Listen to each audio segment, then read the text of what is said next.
gosh, that was a doozy of a landing. GameTrailers Game of the Year Awards 2012.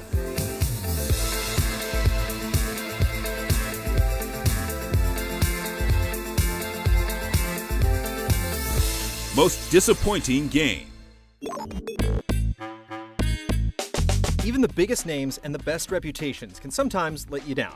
The following nominees aren't necessarily terrible. It's more a case of the results not reaching the same zenith as the hype level. The following nominees had a big build-up, which only made the fall all that more difficult to take. What? And the nominees are Call of Duty Black Ops Declassified. It's supposed to be the game that puts the PlayStation Vita on solid footing this holiday season, but Black Ops Declassified is a serious tactical blunder, and one more casualty for Sony's struggling handheld. Terrible artificial intelligence and control issues plague the single-player campaign. Considering it only lasts an hour, it's pretty much unforgivable. The multiplayer is a shell of its console counterpart, if you can even get it to work. We're ready to fly. Disney Epic Mickey 2, The Power of Two. The original Epic Mickey isn't perfect, but it stands as an example of how licensed games can be properly handled, utilizing Disney history to create an ambitious adventure that brings a note of seriousness to the source material, with choices and consequences saddled by a surprisingly mature tone. We expect the sequel to any game to move a series forward, but that's not what happened here. Epic Mickey 2 abandons this ambition in favor of a stripped-down experience that removes almost all of what makes the original so special. Not only that, but the Mad Doctor is back! Hitman Absolution.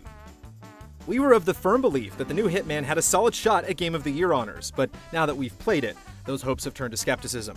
A misplaced focus on a schlocky throwaway story that often forces players into restrictive paths and foregone conclusions goes against what has been pitched. Unrealistic character interaction in a game where it's paramount is normally a nail in the coffin, and if Absolution is supposed to be a rebirth, Asian 47 just came out backwards. Let's get it together, bitches! Max Payne 3. Its virtuoso depiction of extreme violence and overall solid action are admirable, but like its title character, Max Payne 3 has a few problems. Firm-handed design limits the player's ability to create their own amazing moments, and hours of non-interactive cutscenes come across as self-parody and indulgent. Max's third mission is a depressing, rigid picture where a more creative, fun, and freeform piece of art once hung. And the band played on. Ninja Gaiden 3.